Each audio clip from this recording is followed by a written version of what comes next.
देखिए, ना कोई कहीं डिसीजन लटका हुआ है, न कहीं पेंडिंग है और न किसी व्यक्ति विशेष को लेकर कोई संशय की स्थिति है। अब जहाँ तक राज्यसभा के डिसीजन का मामला है और हमारी पार्टी का मामला है, तो 31 तारीख तक नामांकन की अंतिम तारीख है। तो 31 तक निश्चित रूप से डिसीजन हो जाएगा। देखिए, पहले भी होता रहा है। अनिल हेगड़े जी ने जो नामांकन किया तो उस दिन भी नामांकन की अंतिम तारीख थी। तो इस बार भी 31 तक नामांकन है। 31 तक आप देख लीजिए, इंतज़ार कर लीजिए, उसके पहले डिसीजन हो जाएगा। जदयू में सब कुछ ठीक है, ये रह करके बात आ रही है कि जदयू दो फाड़ में हो गई है, आरसीपी सिंह को लेकर के, ललन सिंह को लेकर के। देखिए, कभी जदयू में दो फाड़ की स्थिति न रही है और न आज है, न आगे होने वाली है।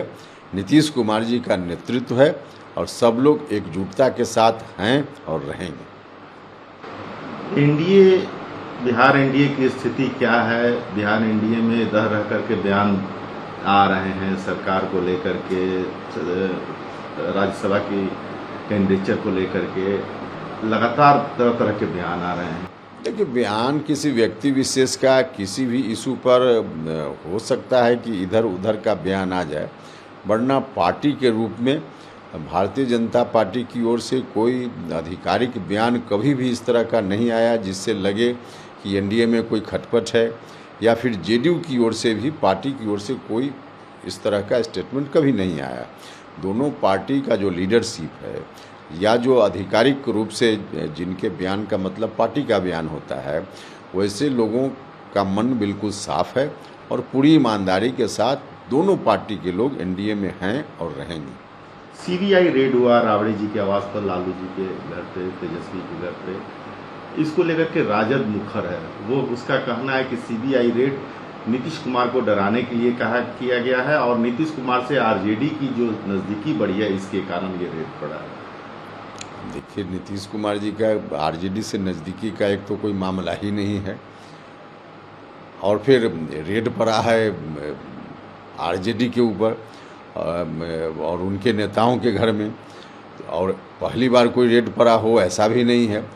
पहले से मामला चल रहा है उनके यहाँ, और कानून अपने हिसाब से या जो सरकार की एजेंसी है काम करते रहती है। तो उस कंटेक्स्ट में रेड है, उसको कोई राजनीति से और ख़ास करके जेडीयू की राजनीति से कोई लेना देना नहीं। आप लोगों के प्रयास से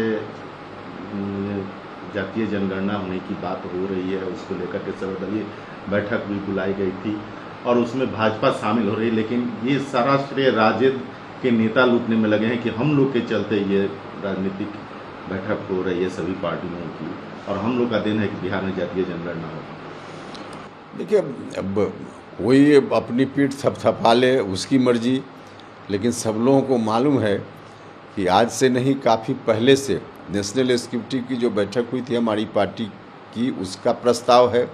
उसके पहले माननीय मुख्यमंत्री जी ने कई बार जातीय जनगणना के पक्ष में बात की है।